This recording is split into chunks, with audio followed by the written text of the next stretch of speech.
अस्सलाम वालेकुम and a very warm welcome. आप देख रहे हैं रौनक रमज़ान। मैं हूं सिद्रा इकबाल। आपका मेरा साथ रहेगा रात 8 बजे तक। नाज़रीन, हम अक्सर बात करते हैं ज़िंदगी में उतार चढ़ाव की, पॉजिटिव एंड नेगेटिव थॉट्स की। बहुत ज़रूरी है कि जो ज़िंदगी का असल मकसद है, जो उसकी खूबसूरती है, उसको सराहा जाए।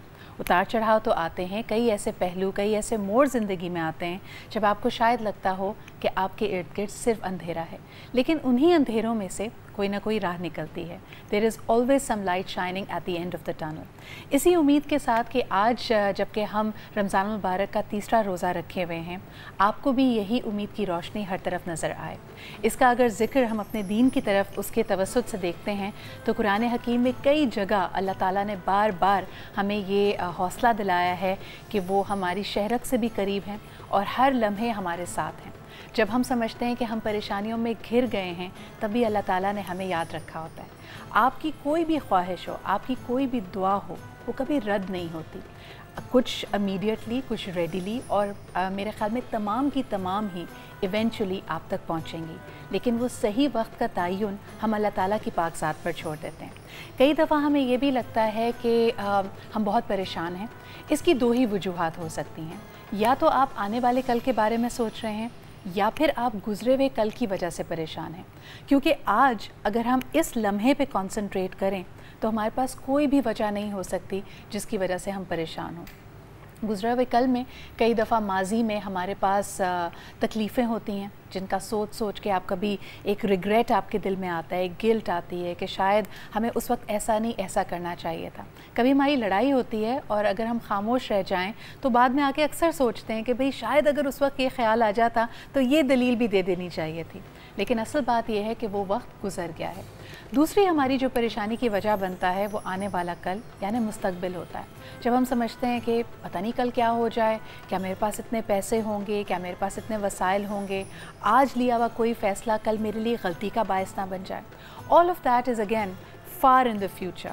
अगर आप इस वक्त के ऊपर कॉन्सनट्रेट करें तो मेरा नहीं ख्याल कि आपको कभी भी गम का या परेशानी का एहसास होगा।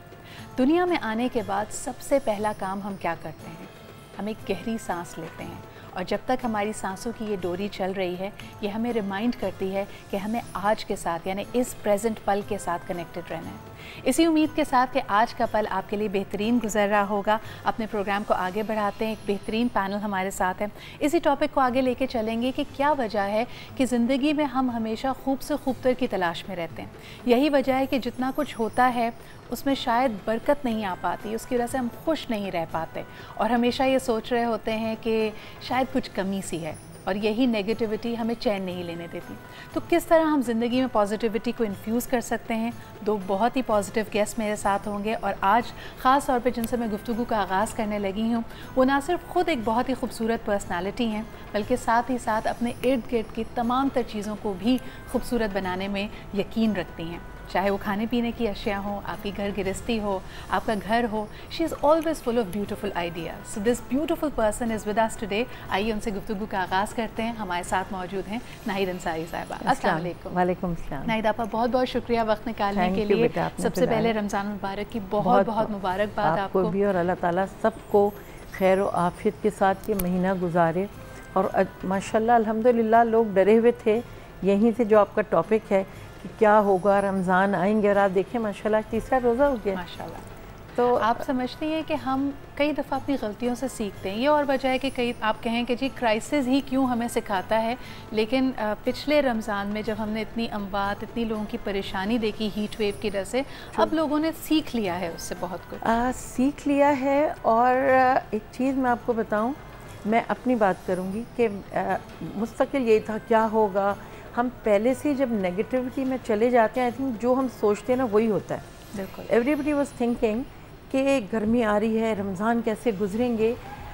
मुझे नहीं मालूम, मुझे इस दफ़ा नहीं लगा कि कोई रमज़ान से पहले की भी बात कर रही हूँ। लोग कह रहे थे गर्मी है, यस थी बिल्कुल, मगर वो महसूस किया क्योंकि वो जो गुजरी थी दैट वाज टेरेबल। बिल्कुल। तो और मैं यही मुस्तकिल कह रही थी नहीं इंशाल्लाह ताला बारिशें भी होंगी। अच्छा जब आप सोचते हैं ना तो अच्छा होता ही है, और you have to think positive, क्योंकि तकलीफ़ों से तो सीखता ही आदमी। मगर ये जो रमज़ान है, अल्लाह ताला जो हम चाहते हैं आप क्या समझती कि वो होता है, मगर you should always think positive. बिल्कुल। और रमज़ान शरीफ भी आ गए, तीसरा रोज़ा भी हो गया। आई डोंट थिंक किसी को रोज़ा लगा भी है, मुझे तो नहीं लगा। दफ़ा जैसे वो हज़रत अली का कॉल है और बहुत ही मशहूर कॉल है कि जब मैं जो चाहता हूँ मेरी मर्ज़ी का, मेरी ख्वाहिश का होता है तो मैं बहुत खुश होता हूँ, लेकिन जब ऐसा नहीं होता तो मैं और ज़्यादा खुश होता हूँ, क्योंकि जो हो रहा है वो मेरे रब की ख्वाहिश है। इसी नोट के ऊपर एक छोटा सा ब्रेक लेते हैं, ब्रेक के बाद वापस आएंगे। बड़े अहम सवालात हैं। कुछ लोगों का ख्याल है कि जी पॉजिटिव सोचने का मतलब है कि ज़िंदगी में जितने गम हैं उनकी तरफ से आंखें बंद कर ली जाएं, तो ये तो एक रियलिस्टिक अप्रोच नहीं है। क्या किया जाए, इसका जवाब लेंगे एक छोटे से ब्रेक के बाद।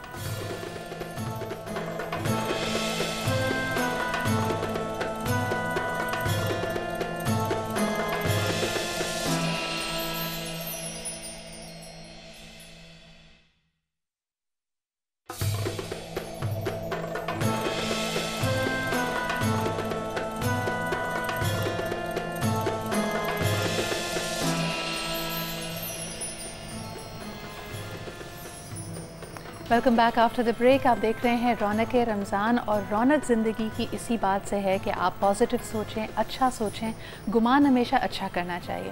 ब्रेक पे जाने से पहले हमने यही सवाल किया था कि लोग अक्सर कहते हैं कि जी क्या मतलब फिर ज़िंदगी में तो इतनी परेशानियां हैं, इतने दुख हैं, हमारे इर्द गिर्द देखें लोगों के पास वसाइल नहीं हैं, गुर्बत है, बीमारी है, क्या हम उन सब चीज़ों से आंखें बंद कर लें? So that is a big question जो हम अपने पैनल के सामने रखेंगे। हमारे साथ नाहिद अंसारी साहिबा तो मौजूद हैं ही, और हमें ज्वाइन किया है उरूज मोइज़ ने। Thank you so much Urooj for being here. You're a consultant, you're a trainer, इसी चीज़ पे आपका ज़्यादा फोकस रहता है। क्या कहेंगी, should people not think about anything negative?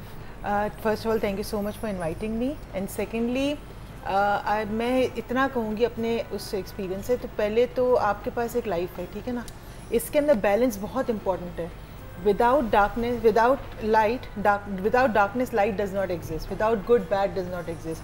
तो हर चीज़ को एग्जिस्ट करती है, पहली तो ये बात है। आपकी एग्जिस्टेंस के साथ हर चीज़ को एग्जिस्ट करती है। अच्छाई के साथ बुराई का होना ज़रूरी, तभी आपको अच्छाई का एहसास होगा।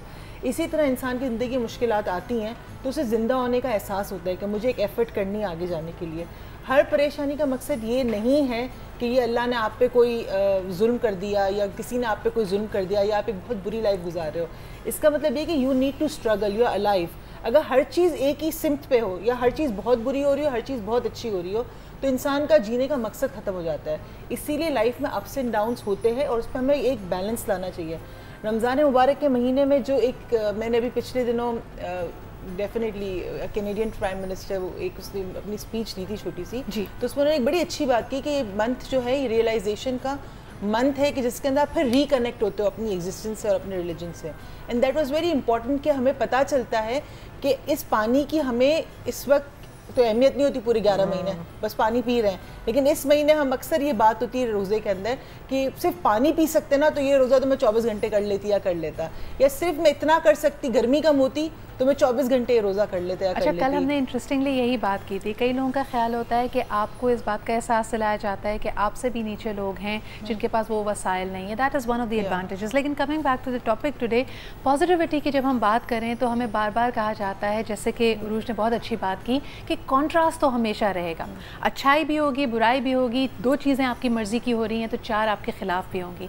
अप्रिसिएशन का या पॉजिटिव थिंकिंग का मकसद ये है कि आप अपना फोकस उन अच्छी चीज़ों की तरफ मोड़ दें, और जो चीज़ें आपके मिजाज के मुताबिक नहीं हो रही हैं उनके बारे में कम सोचें। लेकिन नाहिद आपा, एक नेगेटिव थॉट कभी हम शुरू करते हैं, उसके बाद एक ढलान है जिसमें फिसलते जाते हैं। बिकॉज वो जो आपने शुरू में बात कही थी कि या हम ये जो गुजर गया उसका सोचते हैं, ये जो आगे क्या होगा, और एक नेगेटिविटी के साथ फिर वो पॉजिटिविटी नहीं आती। एंड यू नो, मैं ये पढ़ रही थी कि जो माइंड है आपका वो नेगेटिविटी को बहुत जल्दी कैच करता है। सही, negativity is very close to your mind, और उसके साथ फिर आपकी कनेक्शंस इतनी सारी हो जाती हैं, चाहे वो कोई इंसान हो, चाहे वो कोई चीज़ हो, आपको उसकी वो अच्छा भी कर रहा होगा तो आपको उसकी बुराइयां नज़र आती हैं। आपको पता है जैसे नमाज के लिए क्यों कहा जाता है कि आप नमाज एक साथ लग के पढ़ें, बार बार कहा जाता है सफ़ों में सफ़ें सही हों, और इसलिए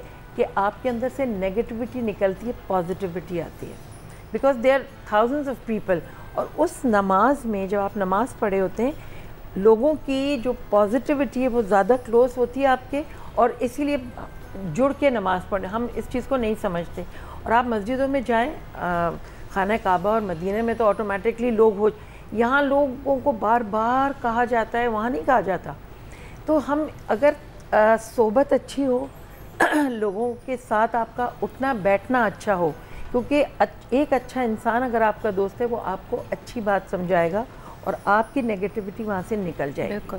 नाहिदा आपा, आपकी बल्कि बात को आगे बढ़ाते हुए बहुत खूबसूरत पॉइंट है, बहुत अहम पॉइंट है कि we are nothing but energy. इसी तरह जो हमारे ख्यालात हैं या जो गुमान या वसवसा हमारे जहन में आता है वो भी एनर्जी होती है और उसमें पावर होती है कि वो अपने आप को रियलिटी बना के आपके सामने रखे। अगर आप अच्छा सोचेंगे तो वो हकीकत में तब्दील होगा, अगर आप बुरा सोचेंगे तो वो भी हकीकत में तब्दील हो जाएगा। यहाँ मेरे पास कुछ बेनिफिट्स हैं पॉजिटिव थिंकिंग के। अगर नंबर 1 आप चाहें, आपको डिप्रेशन और स्ट्रेस से दूर रखती है, आपकी मौत या ना, वैसे तो शरह अमवात की कोई भी वजह हो सकती है, बहुत सारी बीमारियां हैं, कार्डियोवैस्कुलर बीमारियां लोगों को कम होती हैं, ब्लड प्रेशर नहीं आपका बढ़ता है, फिर साथ ही साथ आपकी फर्टिलिटी बेहतर हो सकती है। वर्जिश अगर आप अपनी रूटीन में लेके आते हैं, चाहे आपने रोज़ा रखा हो या ना रखा हो, हल्की फुल्की वर्जिश से आपकी बॉडी में एंडोर्फिन्स या फिर हैप्पी हार्मोन्स भी रिलीज़ होते हैं। So these are some of the benefits of being a positive person. रोज आप क्या कहेंगी? A lot of young people, वैसे तो पहले कहते थे कि जो टीनेजर्स हैं या नौजवान हैं उनमें जोश और जज्बा सबसे ज़्यादा होता है। आज हम देख रहे हैं कि teenage depression is very much a reality. सबसे ज़्यादा वो अपने आप को प्रेशराइज फील्स करते हैं कि जी करियर में भी कामयाबी चाहिए, पढ़ाई भी अच्छी होनी चाहिए, लाइफ पार्टनर भी अच्छा मिले। तो ये हमारी खुद साख्ता प्रॉब्लम्स हैं या ये रियल हैं? सोशल प्रेशर्स हैं जो बहुत ज़्यादा एक टीनेजर को या एक एडल्ट को भी बहुत सप्रेस करते हैं। अच्छा, ये सोशल प्रेशर किसी ने बनाए नहीं है, ये हमारे मतलब कहीं बाहर से नहीं है, एलियन नहीं है, ये हमारे अपने बनाए हुए हैं। यानी कि मैंने कोई सोशल प्रेशर बना लिया जो मैंने अपने बच्चों पे डाला या अपने एतराफ़ के लोगों पे डाला, आपने कोई बना लिया या फॉर एग्जांपल आपने कोई बना लिया। इस प्रेशर पे एक मयार हमने सेट कर दिया कि अच्छे होने का मयार ये है। अब उस अच्छे होने के मयार में या खूबसूरत होने के मयार में, जैसे लड़कियाँ आजकल अजीब कहते हैं आउट ऑफ द वे जाके अपना वेट लूज करी, जिससे उनकी हेल्थ पे बहुत ज़्यादा इफेक्ट पड़ रहा है। इसी तरह जो लड़के हैं वो आउट ऑफ द वे जाके कुछ अपनी स्किन के बारे में करे जो उनके लिए बहुत बुरा। वेरी इंपॉर्टेंट पॉइंट, इसको कंटिन्यू करेंगे। कॉलर हमारे साथ है, उनकी बात सुन लेते हैं। हेलो, अस्सलाम वालेकुम। वालेकुम सलाम सिद्रा, कैसी हैं? याया बात कर रहा हूं। बिल्कुल ठीक ठाक अल्हम्दुलिल्लाह। याया, थैंक यू फॉर कॉलिंग। कोई सवाल या कोई कमेंट हमारे आज के सब्जेक्ट पे? देखें माशाल्लाह, there are 3 beautiful ladies sitting and with many beautiful words. Thank you very much for those compliments. लेकिन आप क्या समझते हैं पॉजिटिव थिंकिंग कैसे लोगों में प्रमोट की जा सकती है? जी, मैं आपको बताता हूँ। पहले तो मैं उरूज को, अपनी बहन को सलाम करना चाहता हूँ। वालेकुम अस्सलाम। कैसे हैं आप? उरूज कैसी हैं आप? ठीक ठाक, मैं ठीक हूँ, आप कैसे हैं? देखिए सिद्रा, मैंने उरूज से, इनके फादर से बहुत कुछ सीखा है और हमेशा पॉजिटिव थिंकिंग के बारे में सोचा है, क्योंकि मैं खुद एक पॉजिटिव वाइब देने वाला बंदा हूँ। बात यह है कि देखिए, आपने कहा ना हर रात के बाद एक सुबह होती है, तो देयर इज ऑलवेज होप। अगर आप पॉजिटिव वाइब रखेंगे, पॉजिटिव थिंकिंग रखेंगे, तो आपको हमेशा हर चीज पॉजिटिव नजर आएगी। अनफॉर्चुनेटली हमारे यहाँ हो ये गया है कि हम लोग जो चीज हमारे पास है वो उसका शुक्र नहीं अदा करते, जो चीज हमारे पास नहीं उसके लिए हम रोते हैं। अच्छा, मेरा सवाल दोनों नाहिद आपा से भी और उरूज से भी यही है कि एक्चुअली आजकल हमारे पास अल्लाह ने बहुत सारी चीजें दी हैं, हमारे बच्चों को हर चीज मयसर होती है, लेकिन इसके बावजूद भी हम नाशुक्रापन करते हैं, हमें और की तलाश में रहते हैं और हमारा सेल्फ सेटिस्फेक्शन खत्म हो जाता है और इस दौड़ का एंड नहीं होता। मेरा सवाल ये है कि हम अपने बच्चों को या अपने आप को इस दौड़ से कैसे निकालें? बहुत बहुत शुक्रिया याया, very important question that you raised. किस तरह अपने आप को इस दौर से निकालें? बड़े बूढ़े, हमेशा हमारे बुज़ुर्ग हमें ये तनबीह करते हैं कि ख्वाहिशों के बजाय अपनी ज़रूरियात के पीछे जाओ, क्योंकि ज़रूरियात तो फ़कीरों की भी पूरी हो जाती हैं और ख्वाहिशें अगर हम देखें तो हाकिमों की या बादशाहों की भी पूरी नहीं होती। So that's a very important perspective to have. लेकिन आपने जो सवाल किया है मैं ज़रूर अपने पैनल से, अपने गेस्ट से पूछूंगी। एक छोटा सा ब्रेक लेते हैं and we'll be right back.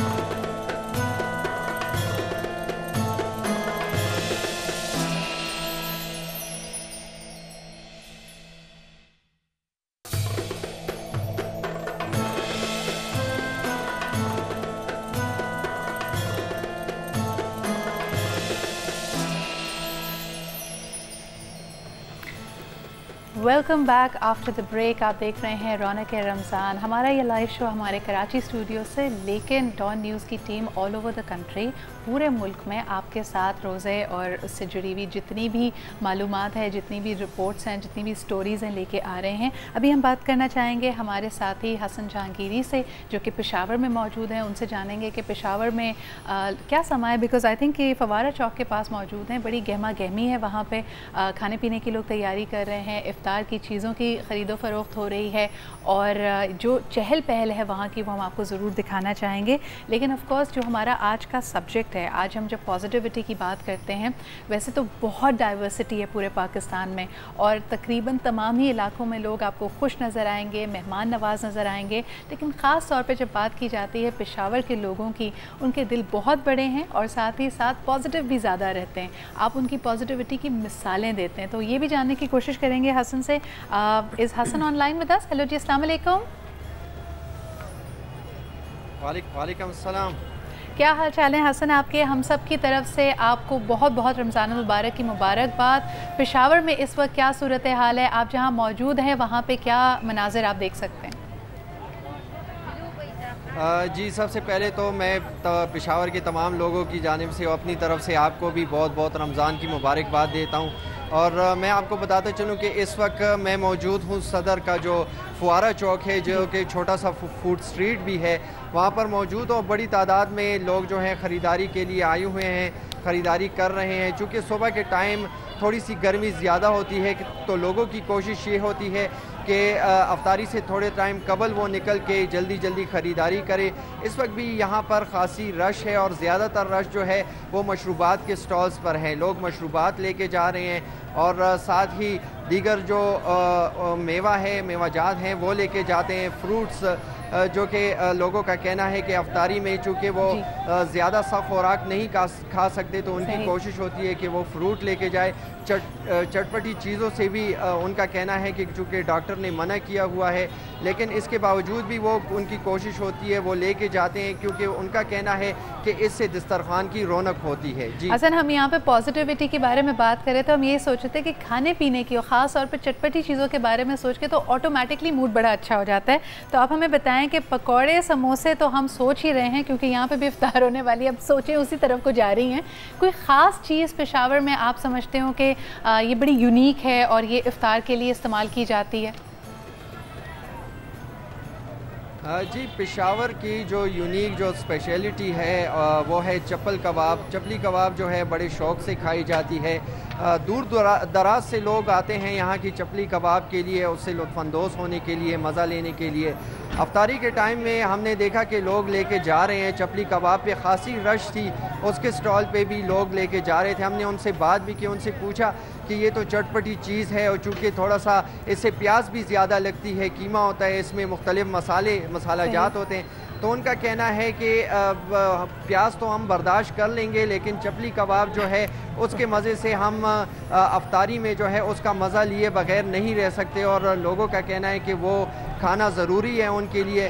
इसके अलावा बात की जाए तो मटन कढ़ाई की, मटन कढ़ाई भी यहाँ की खासी मशहूर होती है, लोग लेके जाते हैं। छोटा गोश्त, चाहे वो तिक्का कढ़ाई हो, चाहे टिक्के हो। बहुत बहुत शुक्रिया हसन। और आपके पीछे हम जो गहमा गहमी देख रहे हैं, अल्लाह ताला पाकिस्तान के हर शहर में, हर बाज़ार में इसी तरह रौनक बहाल रखे, और यही रौनक रमज़ान में हमारा पैगाम भी है। खाने पीने की बात हो रही है तो नाहिद आपा से भी पूछना चाहूँगी। नाहिद आपा, रोज़ यही सवाल होता है, पकौड़ों के बगैर तो चले इफ्तार नामुकम्मल है, लेकिन कुछ आइडियाज़ कुछ लोगों को बताएं कि कुछ ख़ास चीज़ जो एक दफ़ा डिफरेंट कर सकते हैं वो। देखिए, मैं आपको बताऊं कि खाने से भी बहुत फ़र्क पड़ता है आपके नेगेटिविटी के ऊपर। गुस्सा बहुत आता है, अगर आप जैसे ये भी बता रहे थे, गोश्त मैं कहती हूँ हल्के से हल्का खाना चाहिए, इतना हैवी ये साइकोलॉजिकल है कि पकौड़े के बगैर रोज़ा नहीं खुलता। I don't think so. Pakistan में आप देखें मदीने में मुझे इतना अच्छा लगता है, वहाँ सिर्फ हम तो एक खजूर मुश्किल से खाते हैं, वी गो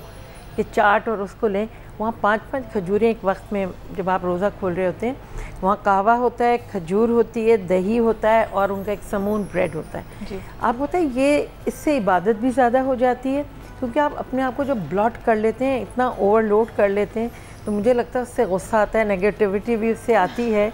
और आप बहुत यहाँ पे मैं कहना चाहूँगी कि मैं और मेरी पूरी टीम हम आजकल ना बहुत ही मसनून किस्म की यही इफ्तार कर रहे हैं, क्योंकि हमें इफ्तार का ब्रेक 5-6 मिनट का मिलता है और हमने वापस आना होता है, तो हम भी सिर्फ खजूर और पानी, इसीलिए फिर आप फ्रेश रहती हैं। नाहिद आपा ये बात कही, अगर मैं नाहिद आपा के घर पे एक दफ़ा मैंने खाना खाया, इट वाज अमेजिंग।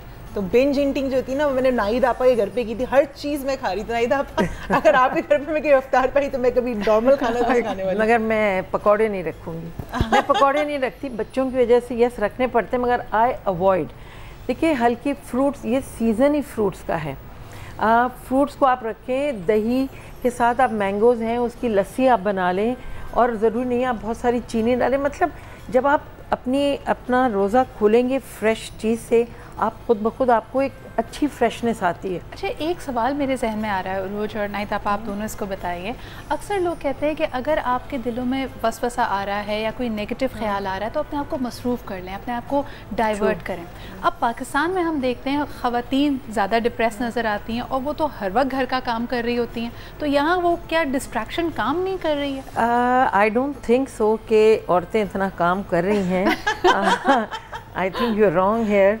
इतना काम नहीं किया, you are mostly out shopping. देखिए मैं आपको एक बात बताऊं, एक बच्चे से मैं जब बच्चों की क्लासेस होती मैंने बच्चों से सवाल किया, उन्होंने कहा माओं को सबसे ज़्यादा गुस्सा आता है। हाँ जी। बिकॉज वो एक तो रोड पे से आ रही है, वो गुस्सा रोड का आपका आ गया, फिर वो सर्वेंट्स का गुस्सा, तो वो बच्चों पे उतरता है, तो बच्चे माओं से छुप रहे होते हैं। तो मैं सिर्फ इतना कहूँगी कि माएँ अगर वाकई सही तरह बिजी रहें तो दिल फॉरगेट ऑल दिस थिंग्स। हम सही वाले बिजी नहीं हैं। Distraction, meaningful distraction is very important. अगर मुझे डिस्ट्रैक्ट होना है, सही मैं किसी से कोई भी ऊट पटांग बात शुरू कर दूँ, for example to being distract, ऊट पटांग काम शुरू कर दूँ, या मैं कहीं शॉपिंग पे फॉर एग्जांपल चली जाऊँ, so I am not distracting myself, I am stressing myself, and there is a big difference. Distraction means हमारी जो ख़वातीन उनको तो पहले अपना पैशन पता होना चाहिए, that what our passion is. Not necessarily हर कोई घर से बाहर निकल के काम करना शुरू हो जाए, because that something is not that I am suggesting. What I am suggesting, for example your passion is stitching, for example your passion is, जैसा कि नाहिद आपा है, मैं नाहिद आपा जो भी काम करती प्रोफेशनली, लेकिन I have seen her balancing both home and profession both and beautifully. I have been her, it's beautiful how she balances it. So it's about being a complete woman, and distraction should be कि जो आपका passion है और जो आपको stress नहीं कर रहा है, क्योंकि आपने डिस्ट्रैक्ट कर लिया अपने आप को। फॉर एग्जांपल आपको भूख भी लग रही है और आपने 2 घंटे के लिए अपने आप को डिस्ट्रैक्ट कर दिया, लेकिन उन 2 घंटे के बाद जो स्ट्रेस हुआ है आपको उस एक कहते हैं ना ऊट पटांग डिस्ट्रैक्शन से, वो आपने दूसरे लोगों को उतारा। कुरान पढ़ना चाहिए। कुरान जब आप मायनों से पढ़ेंगे, आपको जो भी परेशानी होगी ना वहाँ आपको एक जवाब मिल जाता है। आप कुरान पढ़ें, आप जब मायनों से पढ़ें। इसी बात को आगे बढ़ाते हुए जो हम कहते हैं, fun fact for all of you, कि आपकी बॉडी अगर कोई फिजिकल काम कर रही है तो उसके लिए पॉसिबल ही नहीं है कि कोई नेगेटिव थॉट पे वो कंसंट्रेट करे। जैसे हमेशा हमें बुजुर्ग बताते थे कि अगर आपको बहुत परेशानी लाहक है, 2 रकात जाके नफल पढ़ लीजिए। क्या आपको पता है कि जब आप नफल अदा कर रहे होंगे, आपके माइंड में ये कैपेसिटी है ही नहीं कि वो किसी और चीज़ पे कंसंट्रेट कर सके, वो मोमेंटम टूट जाता है। जैसा कि अभी हमें अपना मोमेंटम तोड़ना पड़ा है, एक छोटे से ब्रेक पे जा रहे हैं, but we'll be right back, stay with अस।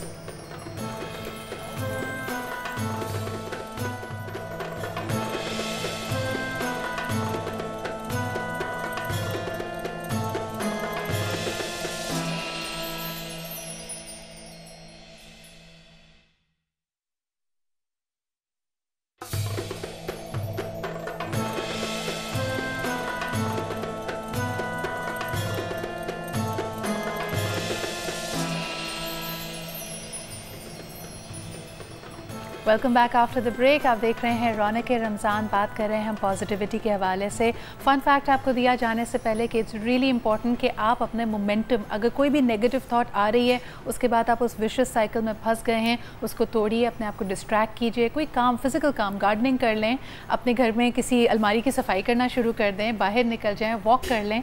पर एट द सेम टाइम यहाँ पर यह भी कहा जाता है कि what can really make you a positive person is human touch. जैसे जब हम छोटे होते हैं और आपकी वालदा या आपके वालिद आपको अपने पास बिठाएं और उनका जो एक शफ़क़त भरा एहसास होता है, जो उनका टच होता है, that can also turn you into a very positive person. Nahid आपा, और फिर हम बात कर रहे थे, ये रिवाज कम होता चला जा रहा है। वाई इज़ इट कि हम वो गरमाइश, वो मोहब्बत, वो शफ़क़त महसूस नहीं कर पा रहे? जैसे कि मैंने आपको बताया कि आज हम बड़े नहीं बन रहे, हमारे जो बड़े थे, मैं ये समझती हूँ अगर मैं जिस जगह पे आज हूँ ये सब बड़ों की दुआओं से, बिकॉज आज बच्चों को वो हमने सिखाया ही नहीं कि वो बड़ों के पास बैठे। बच्चे समझते हैं कि अगर बड़ों के पास बैठे तो it would be a big, पता नहीं क्या मुश्किल काम। हमारे बीच में कुछ कॉमन नहीं, हम क्या बात करेंगे, हम क्या बात करें।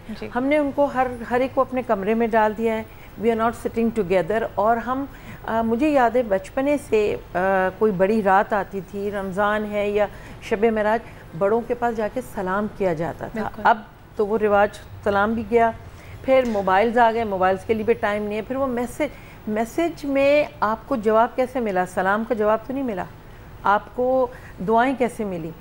मेरा I would like to just tell the mothers, please अपने बच्चों को बड़ों का अदब मोहब्बत सिखाएं। आजकल नमाज है, तरावियों पे माएँ जा रही हैं, बच्चों को लेके जाएं, बच्चे सीखेंगे। का आई थिंक यहाँ आके फुल स्टॉप हो जाता है, बच्चे इन चीज़ों की इम्पोर्टेंस नहीं समझ रहे हैं। छोटे छोटे रिचुअल्स होते हैं, इनको अपने ख़ानदान की, अपने घर की रिवायतें बनाएं। जैसे मुझे पता है कि हमारे घर में हमेशा कोई भी, जैसे ये बड़ी महीना शुरू हुआ है, इसका चांद जैसे ही आप देखते हैं तो आप बुज़ुर्गों को कॉल करते हैं, उनको सलाम करते हैं, उनकी दुआ लेते हैं, अगर तो आपके करीब नहीं है। तो आज in the age of technology we forgetting all of technology should be one of the things कि जो आपको अपने बड़ों से करीब लेकर है। फॉर एग्जांपल जो करीब नहीं, आपने कॉल कर दी, राइट, बट हमने इसी टेक्नोलॉजी को, कहते हैं ना छुरी, अब उससे आप गला काट सकते हैं, आप उससे एप्पल काट सकते हैं, कुछ भी करें। So we are misusing basically the technology instead of coming closer to everybody. We are not. आपने बात की पर्सनल टच की, जो वार्मथ हमको एक दूसरे से मिलती थी, अगेन हम ब्लेम करते टेक्नोलॉजी को। ये वही वाली बात है कि रेस्टोरेंट पे गए, बच्चे का तो मोबाइल दे दिया, he is used to it now, right. लेकिन आप देखें, आपके अंदर एक एनर्जी है, जो इनके अंदर भी, हम सब के अंदर एक एनर्जी है। जब भी आपका हाथ कहीं लगता है ज़ोर से, यहाँ पे एक अजीब सी खड़खड़ाहट होती है, आप दूसरा हाथ रख लेते हैं एंड यू फील दैट कि हाँ थोड़ी सी वार्मथ हो गई है, ठीक हो गया है। ब्लीडिंग होती है तो अपना हाथ आप फ़ौरन से रख देते हैं, जस्ट बिकॉज कि आपके हाथ में जो एनर्जी है दूसरी चीज़ को हील कर सकती है। इसी तरह इमोशंस वो हील करती है। That's why hug is a big therapy. तो अगर आपको लगे कि कोई बहुत डिप्रेस है, कोई बहुत नेगेटिव जा रहा है, या किसी को बहुत भूख या प्यास भी लगी हुई है, आप उसको हक करेंगे तो आपकी एनर्जी उसको मिलेगी through your aura, which is very important. बल्कि रूच इसको देखें कि हमारा दीन भी इसको किस हद तक बढ़ावा देता है, इसी थॉट को रीटरेट करता है, क्योंकि जब ईद का मौका आएगा तो आपको यही कहा जाता है कि गले मिलिए एक दूसरे से, और ख़ास तौर पे जो एक एहसास है कम्युनिटी का, उसको उजागर करें। एक कॉलर हमारे साथ हैं। हेलो जी, अस्सलाम वालेकुम। वालेकुम सलाम जी, कौन साहब और कहाँ से बात कर रहे हैं? मैं अब्दुल बासित बात कर रहा हूँ, लाहौर से। जी, क्या कहना चाहेंगे? जी, सबसे पहले तो मैं आपको रमज़ान मुबारक कहना चाहता हूँ, बहुत खैर मुबारक। और सेकेंडली मैं आपको अप्रिशिएट करना चाहता हूँ कि आपका ये टॉपिक है बहुत इंस्पिरेशनल है, बहुत मोटिवेशनल है। Thank you. और इससे हमें बहुत कुछ सीखने का मौका मिल रहा है। बहुत शुक्रिया। आप समझते हैं कि रोज़ा जब हम रमज़ान में रखते हैं तो उससे भी हमारे में एक बदलाव आता है, हम ज़्यादा पॉजिटिव हो जाते हैं? जी जी बिल्कुल। इसका जो रोज़े का जो अक्सर मकसद है वो यही है, ताकि हमें पेशेंट और ज़्यादा सुकून में लाने का मकसद है इसका, ताकि हमें ज़्यादा से ज़्यादा पीस मिले और हम इंटरनली ज़्यादा से ज़्यादा पॉजिटिव हो सकें। बहुत बहुत शुक्रिया, थैंक यू सो मच। मेरे ख्याल में फिर हमारे जो सियासतदान हैं उनको ज़रा ज़्यादा रोज़े, नफली रोज़े भी रखवा देने चाहिए, उनमें भी ज़रा टॉलरेंस ज़्यादा। मगर जिसके दिल में ये एहसास होगा या कुछ, वो रोज़े के बगैर भी अच्छा बन सकता है।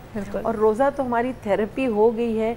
ये महीना आई थिंक खुशकिस्मतों को मिलता है, और आपको एहसास होता है अंदर से, जब आप बावुज़ू होते हैं, आप नमाज़ पढ़ते हैं, तो आपको पता है मैं रोज़े में हूँ, मुझे कुछ नहीं करना। आई थिंक वो इंसान में रोज़ा रख के भी ख़त्म हो गया, मुझे ये लगता है आजकल के ज़माने। मगर जहाँ बड़े बच्चे क्लोज हैं, इन चीज़ों को एहसास करना चाहिए।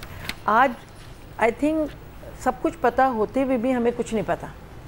द किड्स थिंग, जो जनरेशन है यंगर, वही समझती है हमें सब पता है। I think they know nothing. आप सोचें रमज़ान और जो भी है, तरावियाँ क्या हर जनरेशन पढ़ रही है।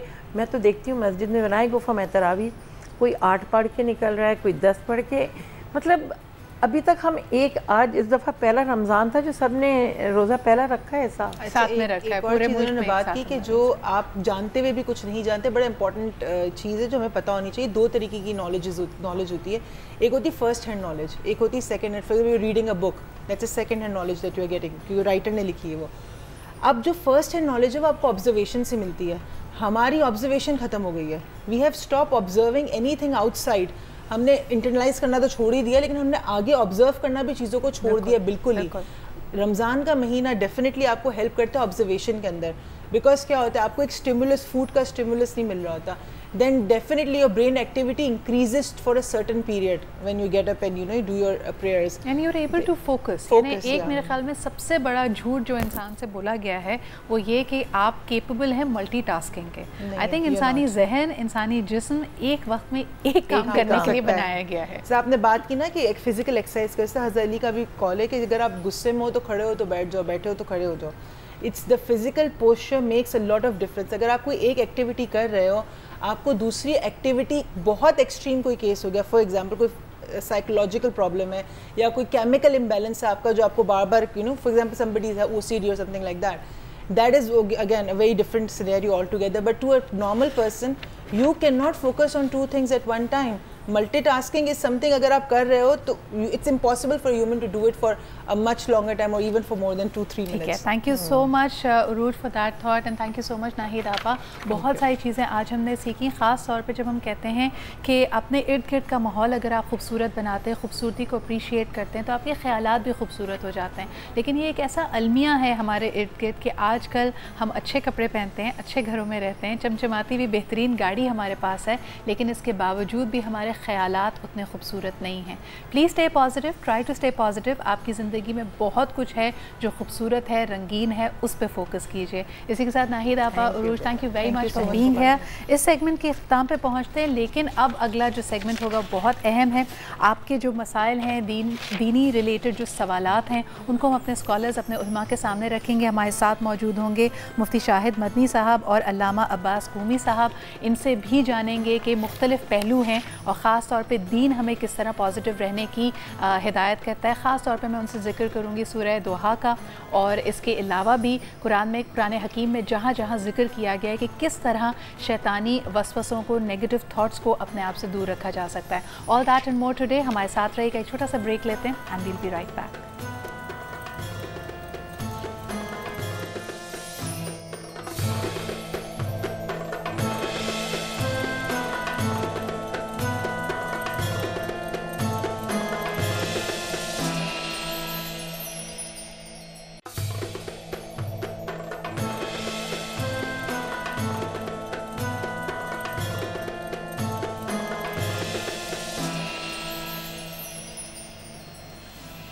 Welcome back after the break. आप देख रहे हैं रौनक रमज़ान, और जिस तरह के अभी थोड़ी ही देर पहले लाहौर में अज़ान मग़रिब हुई और लोगों ने तीसरा रोज़ा इफ्तार किया. अब चंद ही लम्हात रह गए हैं, इसके बाद हम देखते हैं कि कराची में भी अज़ान मग़रिब का वक्त हुआ चाहता है. हमारा वो सेगमेंट जिसको आप बहुत ज़्यादा, जिसमें दिलचस्पी ले रहे हैं, बहुत सराह रहे हैं, बहुत बहुत शुक्रिया उसका. कमेंट्स एंड फीडबैक आपके आते रहते हैं. आज भी हमारी कोशिश है कि हमारा जो ओवरऑल सब्जेक्ट है पॉजिटिविटी के हवाले से, ज़िंदगी से किस तरह मनफी सोच को, वसवसों को, बुरे ख्यालात को दूर रखा जा सकता है और एक होलसम ज़िंदगी गुजारी जा सकती है, उसके हवाले से दीन हमें किस तरह रास्ता दिखाता है, इस पे बात करेंगे. ख़ास तौर पे जिस तरह कहा जाता है कि अल्लाह ताला के ज़िक्र से दिलों को इत्मीनान मिलता है, यही बात अगर हम अपनी ज़िंदगी में लेके आएँ, ख़ास तौर पे इस महीने में जब हमें रिफ़्लेक्ट करने का, गौर फ़िक्र करने का मौका मिलता है, तो इससे बड़ी नेमत कोई नहीं हो सकती. हमारे पैनल पे आज मौजूद हैं मुफ्ती शाहिद मदनी साहब, और आप ही के साथ तशरीफ़ रखते हैं मौलाना शौजात अब्बास साहब. बहुत बहुत शुक्रिया आप दोनों के यहाँ मौजूद होने का. मुफ्ती साहब, अगर गुफ्तगू का आगाज़ आपसे करूँ, एक बहुत बड़ा पैराडाइम शिफ्ट हम देखते हैं अगर हम इस्लामी तारीख़ की तरफ नज़र डालें कि किस तरह नबी करीम सल्लल्लाहु अलैहि वसल्लम ने अरब का माशरा, जो कि एक जंगजू, बहुत ही मनफी सोच वाला, बहुत ही अग्रेसिव माशरा समझा जाता था, वहाँ पे एक बहुत बड़ी तब्दीली आई. ये किस तरह मुमकिन हुआ और इससे हमें क्या पैगाम मिलता है, क्या सबक मिलता है? औज़ु बिल्लाहि मिनश्शैतानिर्रजीम, बिस्मिल्लाहिर्रहमानिर्रहीम. देखें, वो तब्दीली की बुनियादी वजह तो नबी करीम सल्लल्लाहु अलैहि वसल्लम का अमल मुबारक है. कहना बहुत आसान होता है, लेकिन पहले अमल करके दिखाना बड़ा मुश्किल काम होता है. नबी करीम अलैहि अफ़्ज़लुस सलाती व तस्लीम 40 साल तक उनके दरमियान ठहरे रहे और उन्हें अपने शब व रोज़ दिखाए और उन्हें अमल करके बताया, उन्हें अखलाक बताए. और वो लोग जो आपको मानते नहीं थे, वो आपके ऐलान नबूवत से पहले आपको सादिक भी कहा करते थे, अमीन भी कहा करते थे. बेशक. और कुरान में इस बात को यूँ ज़िक्र किया गया कि जब उन्होंने मौजिज़ा तलब किया तो नबी करीम सल्लल्लाहु अलैहि वसल्लम ने फरमाया कि फ़क़द लबिस्तु फ़ीकुम उम्रम मिन क़ब्ली, कि मैं अपनी उम्र का एक हिस्सा इससे कब्ल, यानी इससे पहले तुम्हारे दरमियान ठहरा रहा हूँ.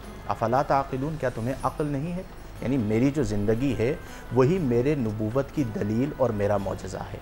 तो नबी करीम सल्लल्लाहु अलैहि वसल्लम ने अपने अखलाक, अपने किरदार और अपनी सीरत तय्यबा से उन्हें बदला, और उस माशरे में कि जहाँ पर एक का घोड़ा दूसरे से आगे निकल जाता तो वो तलवार निकाल लेता था, किसी के कुएं पर कोई पहले पहुँच जाता तो वो नेज़ा निकाल लेता था, नबी करीम सल्लल्लाहु अलैहि वसल्लम ने इतनी आला मिसालें कायम की कि जो पत्थर बरसाने वाले हैं आप उन्हें खैर और बरकत की दुआएँ दे रहे हैं। जब ताइफ के मैदान में नबी करीम सल्लल्लाहु अलैहि वसल्लम पर पत्थर बरसाए गए और वो लम्हा आया कि आपके मुबारक नालैन खून से तर हो गए, तो हज़रत जिब्रील मलकुल जिबाल को लेकर हाजिर हुए कि अगर आप हुक्म करें तो ये जो दो पहाड़ हैं इन दोनों को आपस में मिला देते हैं।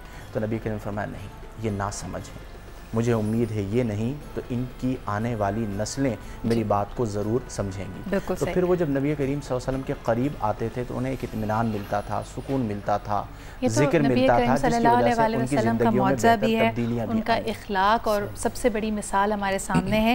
लेकिन मौलाना अब्बास साहब, आपसे भी अगर यही सवाल आगे बढ़ाया जाए कि माशरे में तब्दीली बिल्कुल एक एक अफर्द से आती है, इनफरादी तौर पर हम अपने में आप में तब्दीली कैसे ला सकते हैं?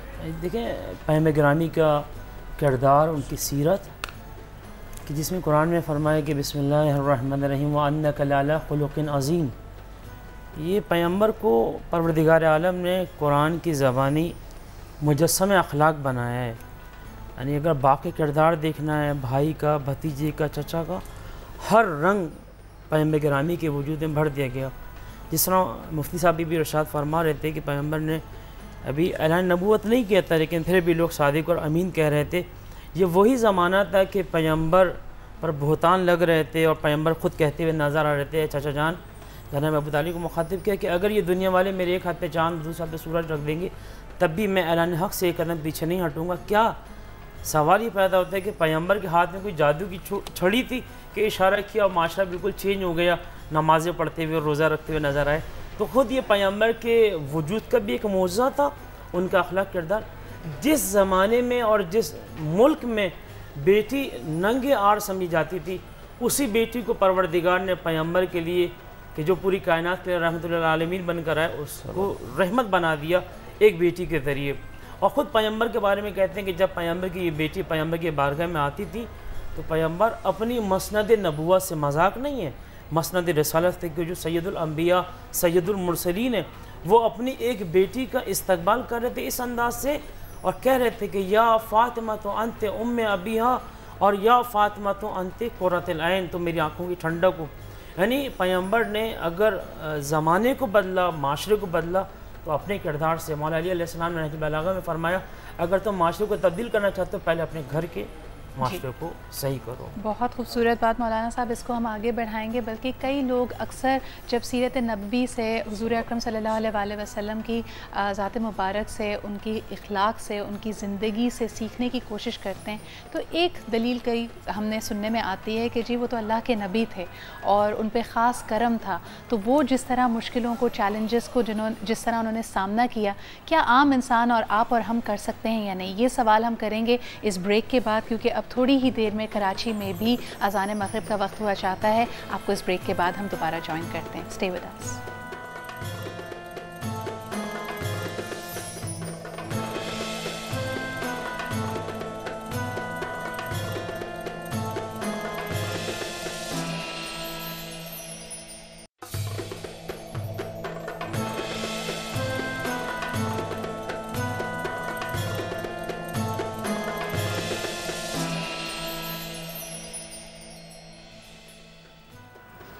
Welcome back after the break. आप देख रहे हैं रौनक रमज़ान। और अब जिस तरह के कराची में भी थोड़ी देर पहले रोज़ा इफ्तार हो गया, अल्हम्दुलिल्लाह तीसरा रमज़ान है आज और 3 रोज़े गुजर गए हैं। इसी तरह हमें लगता है कि वक्त हमारे हाथों से फिसलता चला जा रहा है।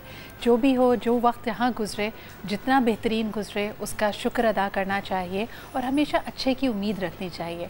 हुज़ूर अकरम सल्लल्लाहु अलैहि वसल्लम की ज़िंदगी में भी अगर हम सीरत नबवी को देखते हैं, बहुत सारे चैलेंजेस आए, शदीद मुखालफत आई, लेकिन हमेशा एक खुले दिल, एक बड़े दिल के साथ उन सब का मुकाबला किया और उनका जो एक रुतबा है रहमतुल आलमीन का, उसके हवाले से हम जितना कहें वो कम है, क्योंकि बहुत सारे ऐसे मौके आए कि शायद दिल से बद्दुआ निकल सकती थी, या शायद कोई ऐसे बात होती जिसकी वजह से आगे मुखालिफिन के ऊपर अजाब नाजिल हो सकता था।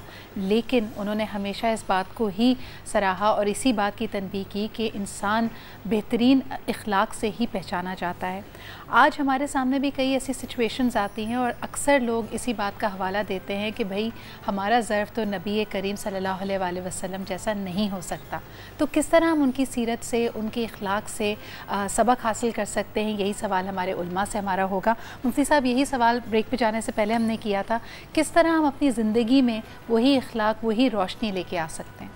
देखिए, कुरान करीम फ़ुरक़ान हमीद में इसके जवाब में अल्लाह ताला इरशाद फरमाता है, लक़द कान लकुम फ़ी रसूलिल्लाहि उस्वतुन हसनतुन, कि रसूल करीम सल्लल्लाहु अलैहि वआलिहि वसल्लम की ज़िंदगी तुम्हारे लिए उसमें बेहतरीन नमूना है। तो कम अज़ कम हम ये तो मुतय्यन कर लें कि हमने किस तरह के लोगों को अपना आइडियल बनाना है।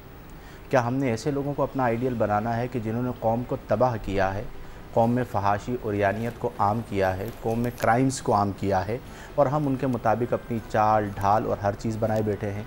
या हमने ऐसी शख्सियत को अपना आइडियल बनाना है कि जिनके हुस्न अखलाक की तारीफ़ रब फरमाता है कि इन्नका लअला खुलुक़िन अज़ीम, कि ए मेरे महबूब आप खुल्क़ अज़ीम के अज़ीम तरीन मनसब पर फाइज़ हैं। यानी आम तौर पर ये होता है कि किसी के अखलाक उसकी पहचान बनते हैं, लेकिन हमारे नबी वो हैं जो ख़ुद अखलाक की पहचान हैं। तो जिनके अंदर इतनी आला सलाहियात हों, इतनी आला खूबियाँ हों, हमें उन्हें अपनाना चाहिए। कुरान ही की एक और आयत यहाँ पे मैं ज़िक्र कर देता हूँ। कुछ चीज़ें ऐसी होती हैं कि जो आपकी ज़ात से हुस्न को ख़त्म कर देती हैं और उसके अंदर क़बाहत व शनाअत पैदा कर देती हैं, जिनमें से एक चीज़ है गुस्सा करना। अक्सर तौर पर ये चीज़ वो है जो हमें डिप्रेशन की तरफ ले जाती है। कुरान में अल्लाह फरमाता है, अल्लज़ीना, नेक लोग वो हैं, युनफ़िक़ूना, जो ख़र्च करते हैं, फ़िस्सर्राई, हालत वसअत में, वद्दर्राई, तंगी में भी होते हैं तो कुछ ना कुछ निकाल के गरीबों को दे देते हैं। उसके बाद फरमाया वल काज़िमीनल गैज़ा, गैज़ व गज़ब उर्दू में भी इस्तेमाल होता है, बेसिकली अरबिक वर्ड है कि वो पी लेते हैं गैज़ यानी गुस्से को। वल आफ़ीना अनिन नास, और लोगों को मुआफ़ करते हैं। वल्लाहु युहिब्बुल मुहसिनीन, और अल्लाह ताला एहसान करने वालों को पसंद करता है।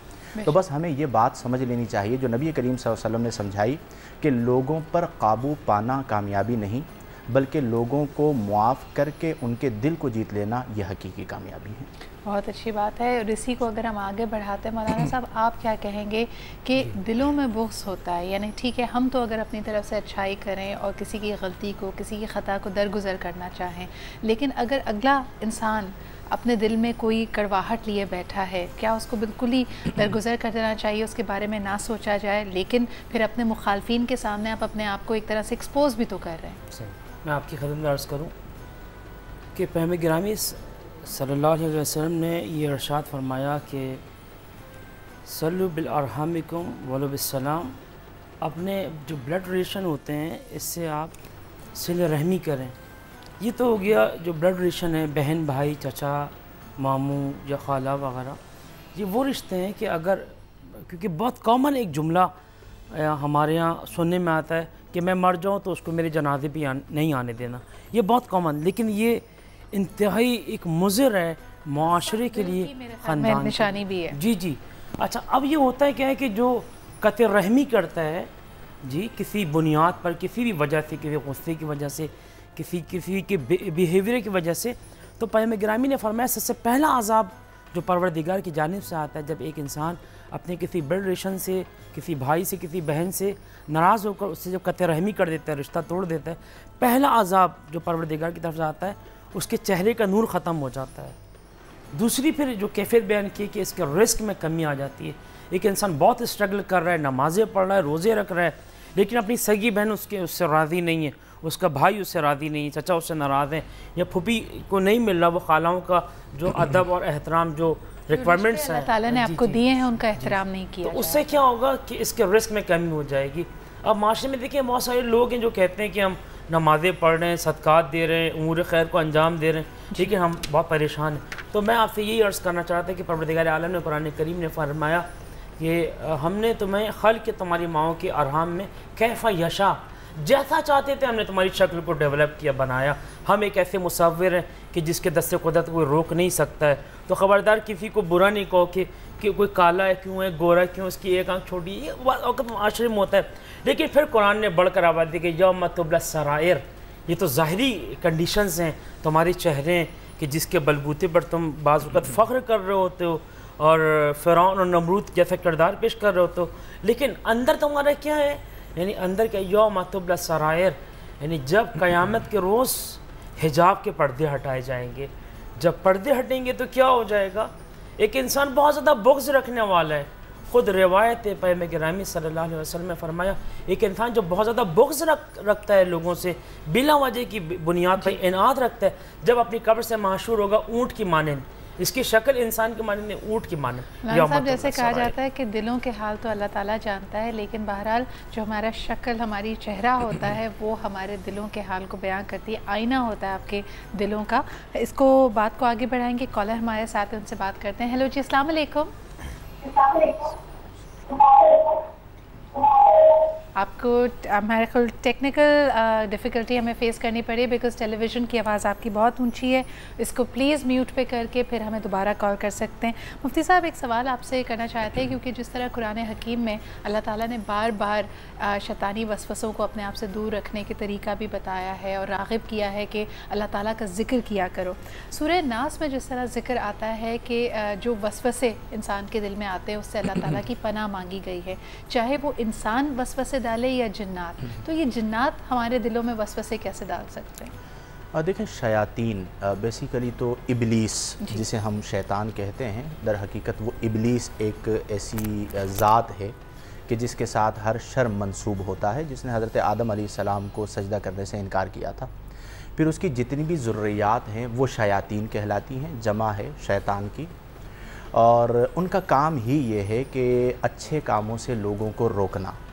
और इसमें हिकमत अल्लाह ही जानता है कि उसने खैर को भी पैदा फरमाया, शर को भी पैदा फरमाया। वो चाहता तो सब लोग ही अच्छे होते, लेकिन ये जानना था कि कौन अपने इरादे से बुराई के असबाब होने के बावजूद उससे किनारा कशी इख्तियार करता है। जहाँ तक वसवसों की बात है तो इसे यूँ समझा जाए कि एक है वसवसे का आना और एक है ख़ुद बैठ कर बुरे बुरे ख़यालात का लाना, वसवसा ख़यालात। तो ये याद रखें कि वसवसे का आना मज़मूम नहीं है, चूँकि वसवसे सहाबा को भी आते थे। एक मरतबा सहाबा किराम नबी करीम सल्लल्लाहु अलैहि वसल्लम के पास आए और अर्ज़ की, या रसूलल्लाह, हमें ऐसे ऐसे वसाविस आते हैं कि अगर हम उन्हें ज़बान पर ले आएँ तो कुफ्र हो जाए। तो नबी करीम सल्लल्लाहु अलैहि वसल्लम ने फरमाया कि यही खालिस ईमान है। बड़े हैरान हुए तो वजाहत फरमाई कि जिस दिल में ईमान होगा तो शैतान चोरी करने के लिए वहीं पर आएगा। तो इसका मतलब ये हुआ कि बहुत सारे लोग परेशान होते हैं, हमसे अक्सर कहते हैं जी हमें ऐसी बातें जहन में आ रही होती हैं कि हम सोचते हैं कि ये कुफ्र ही हो जाए। तो इसका मतलब ये कि अल्हम्दुलिल्लाह दिल में ईमान मौजूद है। तरीका ये है कि जैसे ही वसवसा आया तो ला हौला वला कुव्वता इल्ला बिल्लाहिल अलीय्यिल अज़ीम पढ़ें, या रहमानद दुनिया व या रहीमल आखिरा पढ़ें, इंशाअल्लाहुल जलील वसवसा दफ़ा हो जाएगा। लेकिन जब वसवसा आया तो उस पर सोचते चले जाना और फिर अगली बात को सोचना, ये वो चीज़ है जो मज़मूम है। जैसे अंग्रेजी में कहा जाता है कि ख्याल आपके पास आया but don't let them sit there and serve them tea, यानी आप उनको बिठा के पका के और उसके ऊपर मज़ीद उसको 2 दूनी 4 करके ना सोचते रहिए, बल्कि अगर कोई गलत ख्याल आपके दिल में आता है या कोई वसवसा आता है तो उसको फ़ौरन झटक दिया जाए। इसी बात पर एक छोटा सा ब्रेक लेते हैं, ब्रेक के बाद वापस आएंगे, अपने टॉपिक को, इस डिस्कशन को कंटिन्यू करेंगे।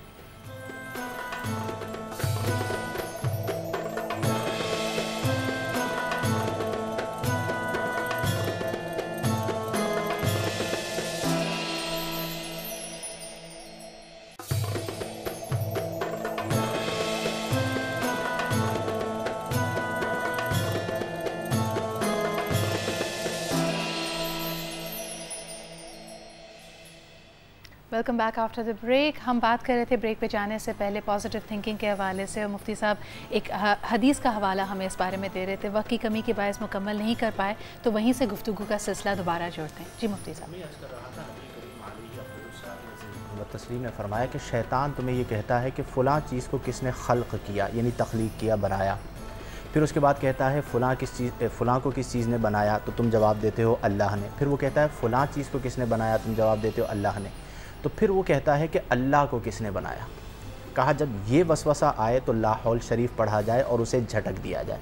मतलब ये है कि शयातीन भी स्टेप वाइज अपना काम करते हैं कि बाज़ ऐसी चीज़ों की तरफ, जैसे मसलन तकदीर का मसला है, अक्सर लोगों को जो वसाविस आते हैं वो तकदीर के हवाले से आते हैं कि जब हमारी तकदीर में सब कुछ लिख दिया गया है तो हमें सज़ा क्यों दी जाएगी। हालांकि बार बार ये बात समझाई गई है कि हम अल्लाह के लिखने की वजह से करने पे मजबूर नहीं, बल्कि हम अपने इरादे से जैसा करने वाले थे अल्लाह ने अपने इल्म से जानकर वैसा लिख दिया, तो हम उस लिखने की वजह से मजबूर नहीं हैं बल्कि हम अपने इरादे से कर रहे हैं।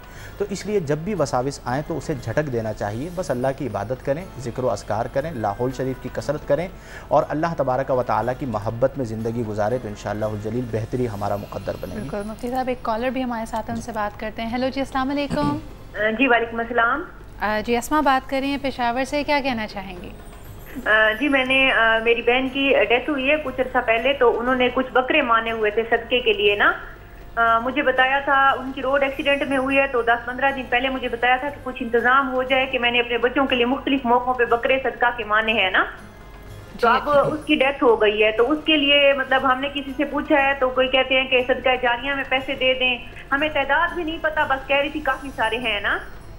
तो किसी खास नियत से उन्होंने ये मन्नत मांगी थी या किस हवाले से कहा गया था, कुछ आपको इसके बारे में इत्ला है? हाँ जी, उनके बच्चों का कोई बीमारी का मसला होता था तो सदके के तौर मेरे ख्याल में मांगती थी या इस तरह से ना। ठीक है जी, बहुत बहुत शुक्रिया अस्मा आपके सवाल का। ये ज़रूर हम अपने पैनल के सामने रखते हैं। मौलाना साहब पहले अगर आप इसके ऊपर, मैं आपकी खिदमत में अर्ज़ करूँ, जिस तरह के सूरह दहर सूरह इंसान की जो आयत है वयुतिमून तामा अला हुब्बि मिस्कीन व यतीम व असीरा, जब जनाब हसनैन बीमार हुए तो एक अम्मा ने मिन हस्मा बीबी फ़ातिमा ज़हरा सल्लल्लाहु अलैहा ने मन्नत मानी थी, परवरदिगार मेरे बच्चे अच्छे हो जाएं तो मैं रोज़े रखूँगी।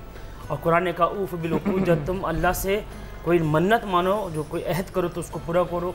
इस यानी बकरा देना अगर से मुस्ताहब है, वाजिब नहीं है, लेकिन जब सदका देना खुद मुस्ताहब है। मसलन रोज़ घर से जब कोई बंदा निकले, ऑफिस जाए, कॉलेज जाए तो 1 रुपये 5 रुपये अपने मेहनत से हैसियत के पैसे दे, ये मुस्ताहब अमल है, वाजिब नहीं है। लेकिन जब एक इंसान मन्नत मान ले कि मेरा बच्चा अच्छा हो जाएगा या मसलन मेरा ये काम हो जाए तो मैं एक बकरा निकालूंगा, तो ये बकरा देना मुस्ताहब नहीं, सदका वाजिब हो गया है। अच्छा, अब चूँकि बहन का इंतकाल हो गया है तो अब इनको नहीं मालूम है, तो ये एक औलाद की जो मसलन 3 बच्चे हैं, इनके 2 बच्चे हैं, उनके मुताबिक तो कितनी दफ़ा बीमार हुए थे, अगर ये मैनेज करने बैठे तो ये मैनेज हो सकता है, ऐसा मसला नहीं कि इसको मैनेज नहीं कर सकते। लेकिन जो वर्सा हैं, जो इस बहन के वारिस बन रहे हैं, उसके असले माल में से जो बहन छोड़ के गई हैं उस माल में से ये बकरे दिए जाएंगे वाजिब की नियत से। ये अब मुस्तहब नहीं है सदका, बल्कि अब ये वाजिब हो गया, इसलिए कि मन्नत मानी थी मां। बहुत बहुत शुक्रिया मुफ्ती साहब, आप इसमें कुछ इजाफा करना चाहें? बिल्कुल, देखिए मन्नत ये होती है कि अगर मेरा फ़लाँ काम हो गया तो अल्लाह ताला की रज़ा के लिए मैं ये काम करूँगा, ये शरई मन्नत होती है। अब चूँकि उनका इंतकाल हो गया तो वरासा के लिए बेहतर ये है कि उनकी मन्नत को पूरा करें। और बहन के कहने का गालिबन मकसद ये था कि लोग हमें कंफ्यूज कर रहे हैं कि कोई कह रहा है सदका जारिया में कर दे, कोई यहाँ कर दे, तो सबसे बेहतर ये जितने बच्चे हैं हर बच्चे की तरफ से 1 बकरा सदक़े में दे दें, अगर आपकी ताकत है तो। और अगर ताकत नहीं है तो शरीयत आप पर आपकी ताकत से ज़्यादा बोझ तो वैसे ही नहीं डालती है, आप पर लाजिम नहीं है। और अगर आप करना चाहें तो हर बच्चे की तरफ से 1 बकरा सदका किसी फ़कीर शरई को दे दें तो उनकी मन्नत भी पूरी हो जाएगी और आपको भी अल्लाह ताला सवाब अता फरमाएगा। और जो उन्होंने कहा कि हमें तादाद का इल्म नहीं है, शायद ज़्यादा बकरे मांगे, तो अगर 1 बकरा भी ये डिपेंड करता है उनके माली हालात पर। अगर वो 1 से ज़ायद 2 दे सकते हैं तो फ़ुक़रा का थोड़ा ज़्यादा भला हो जाएगा, 3 दे सकते हैं तो उतना भला हो जाएगा। जितनी उनकी ताकत है उसके मुताबिक हर बच्चे की तरफ से कम से कम 1 या 2 बकरे जितने वो सदका करना चाहें कर सकते हैं। बिल्कुल सही। अच्छा, आज का क्योंकि हमारा सब्जेक्ट पॉजिटिविटी और वसवसों के हवाले से ही था, तो मौलाना साहब आखिरी कुछ लम्हात हैं हमारे शो के, कोई पैगाम आप हमारी ऑडियंस को देना चाहें? ये कहते तो हम हैं कि आप वसवसों को झटक दें, इसमें जो मुश्किल आती है उस मुश्किल की आसानी के लिए कोई तरीका अगर आप बताना चाहें। बस मैं अपने सामीन से ये कहना चाहूँगा, एक बहुत ही एक अहम मौजू था जो मेरे दिल की एक आवाज़ थी। बाज़ लोग चलते फिरते क्या करते हैं, अपनी तरफ से कह देते हैं कि ये हदीस पैगम्बर सल्लल्लाहु अलैहि वसल्लम है, ये आयत कुरानी, जबकि नहीं होती है। लेकिन वो अपने कलाम में ताकीद पैदा करने के लिए बिला वजह कह देते हैं। घर में एक औरत प्याज काट रही है, सब्ज़ी तैयार कर रही है और उन्होंने कह दिया कि ये हदीस है अम्मी जान, ये अपनी दोस्त से मोबाइल पर बात कर रही है, स्काइप पर बात कर रही है। अगर वो हदीस नहीं है और इन्होंने अपनी तरफ से कह दिया, यानी जानबूझ कर गई कहा कि हदीस है, दरहाली की वो हदीस नहीं है, तो हमारे यहाँ मुब्तलात रोज़ा यानी चीज़ रोज़े को बातिल कर देने से, खाने पीने से रोज़ा ख़राब हो जाता है। इसी तरह रसूल करीम सल्लल्लाहु अलैहि वसल्लम पर झूठ बांधना या झूठी हदीस उनसे मंसूब करने से भी रोज़ा बातिल हो जाएगा। तो मैं तमाम सुनने वालों को मैसेज दूंगा, जब तक आपको यकीन नहीं है कि ये हदीस सच्ची है उस वक्त तक आप प्लीज़ इसको कोट ना करें, हत्ता कि मैसेज पे व्हाट्सएप पे भी ना करें। बिल्कुल, ख़ास तौर पे जिस तरह सोशल मीडिया पे कई दफ़ा आपके पास व्हाट्सएप आते हैं, हर चीज़ जो भी आपके पास इंफॉर्मेशन पहुंचती है उसका सोर्स डिसाइड करना बहुत ज़रूरी होता है, उसका तयन ज़रूर कीजिए। मुफ्ती साहब, आप कोई मैसेज हमारी ऑडियंस को देना चाहें आज? बस यही है कि कोशिश करें कि अपनी ख़ामियों को देखें और रोज़ाना अपने नफ्स का मुहासबा करें और जो गलतियाँ मौजूद हैं वन बाय वन उन्हें ख़त्म करने की कोशिश करें। कोई भी मुकम्मल नहीं होता, बेहतर से बेहतरीन की कोशिश करें और बद से बदतरीन के लिए तैयार रहें। अल्लाह ताला इंशाअल्लाहुल जलील हमें ज़िंदगी में कामयाबी अता फरमाए। बहुत अच्छी बात की आपने, बहुत बहुत शुक्रिया आप दोनों के यहाँ पर मौजूद होने का। जिस तरह कि हम अक्सर कहते हैं कि अपने इर्द गिर्द अगर हम देखें, ख़ास तौर पे जिस तरह रमज़ान जब शुरू हुआ तो बहुत सारे दिलों में ये वसवसा था कि इस वक्त बहुत शदीद गर्मी पड़ने वाली है, और कुछ दोस्तों के दरमियान बात हो रही थी तो किसी ने कहा कि जी हमारे अमाल तो ऐसे नहीं हैं कि अल्लाह ताला गर्मी में कमी करे और हमें तो शायद इससे भी ज़्यादा हमारे लिए मुश्किलें आगे हों। लेकिन फिर किसी ने हमारे ही दरमियान बैठे हुए कहा कि हमारे अमाल बेशक ऐसे ना हो लेकिन अल्लाह ताला की रहमत बहुत बड़ी है, तो हमेशा उससे ही उम्मीद बांध के रखिए। इंशाअल्लाह ताला अभी जो हमारी आंखों के सामने नहीं होता वो कभी कभी वसवसा बन के हमारे सामने आ जाता है, हमें खौफ दिलाता है कि पता नहीं कल क्या होने वाला है। लेकिन अगर हम अच्छे की उम्मीद करें, अल्लाह ताला पे तवक्ल करें तो हर मुश्किल आसान हो सकती है। इसी दुआ और उसी उम्मीद के साथ आज का ये प्रोग्राम अपने ख़िताम को पहुँचता है। कल आपसे फिर मुलाकात होगी, अपना ख्याल रखिए, खुदा हाफ़िज़।